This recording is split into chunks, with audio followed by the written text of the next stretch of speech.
Nu vil vi gå ind og se, hvordan camperen ser ud indvendigt.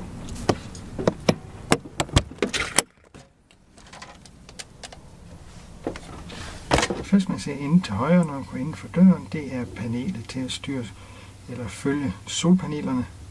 Og over til højre har vi kontakten til solsejlet ved bagenden. Nede til venstre har vi fyret. Det blæser varmt luft ind igennem kanalen her. Og længere fremme, der har vi fryser og køleskab bag de to spejldøre her. Fryser fra oven og køleskab fra neden. Lad os tage et lille kig.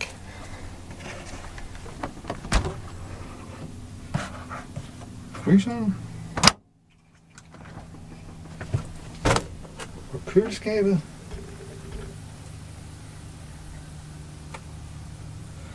Og det går både på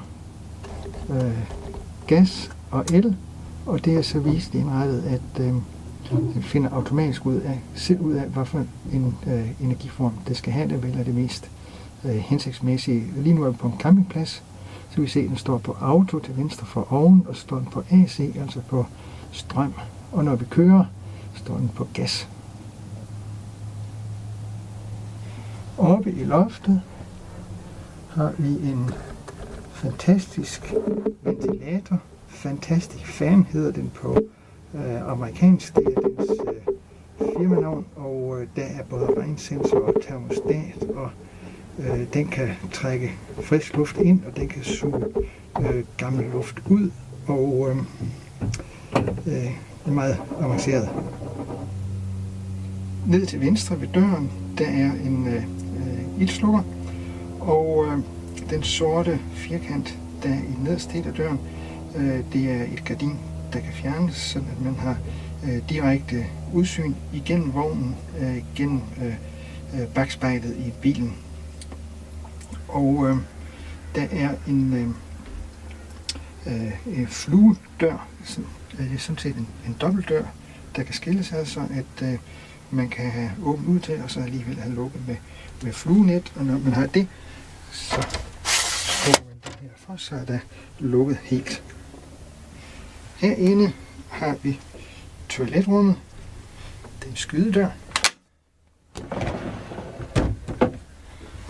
og et ganske lille rum, men det opfylder de betingelser, der nu, eller de behov, der nogle gange er ved sådan et rum. Der er en bruser. Det fikse ved bruseren, det er, at der er sådan en lille kontakt her, når man kan man tænde og slukke for vandet, uden at skal til at gøre det på armaturet og blande hver eneste gang. Meningen er jo, at man skal spare så meget vand som muligt, fordi man jo ofte kun har det vand med, som der er i tanken. Det er jo kun, hvis man er på en campingplads, at man har vand fra vandværket. Og på samme måde med toilettet, der er en knap om bagved, og når man åbner den,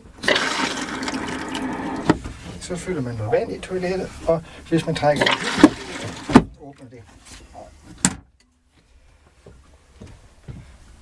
Bag spejlet er skab, og der er også en ventilator i loftet. Spiseplads. Bordet kan slås ned, og der kan laves en ekstra seng. Under bordet er der plads til at stille fodtøj fra sig. Og der er også lige blevet plads til min fototaske og et par vanddunke. Og under den ene bænk, der kan vi lige se en stikkontakt. Vinduet kan selvfølgelig åbnes, og der er gardin, der kan trækkes for.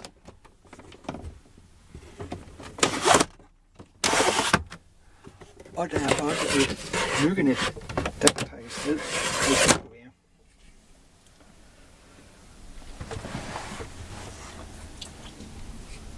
Heroppe på væggen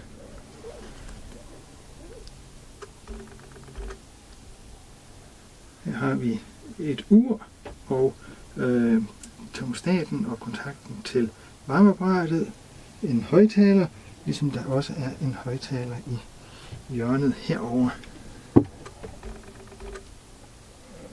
Og ovenover denne højttaler, der er et håndsving til fjernsynsantennen, som så op på taget.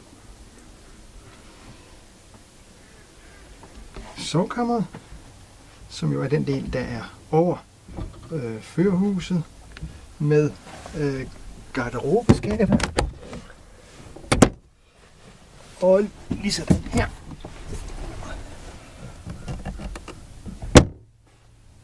To i hver side. Der er en taglue, der kan åbnes. Og herover har vi fjernsynet, der sidder på en arm, der kan drejes ud. Og nedenunder har vi også et skab til opbevaring. Over trinet, der står en plade her. Den er beregnet til at lægge over køkkenvasken, så man får lidt mere bordplads. Og der har vi et vindue, som svarer til det vindue, der er i døren, så man kan se, føreren kan se i bakspejlet igennem kamperen. Herover har vi en mikroovn,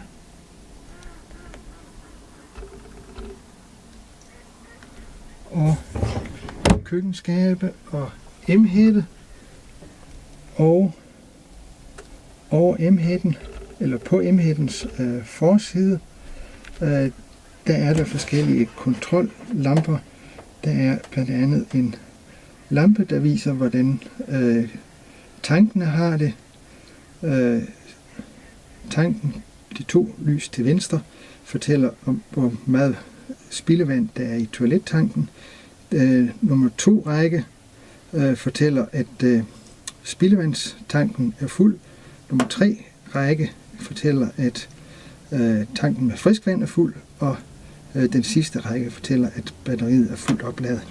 Så er der kontakt til at tænde og slukke pumpen. Den er slukket nu, hvor vi har byvand. Og så er der kontakter til emhætten. Komfuret er gaskomfur. 3 plus. Og en ovn. Og her er det sådan, at her foregår det med Fahrenheit, så vi bager brød på 400 grader. Alt i alt er det en rigtig dejlig vogn, og den er meget bekvem at bo i, og vi har næsten de samme faciliteter, som vi har derhjemme.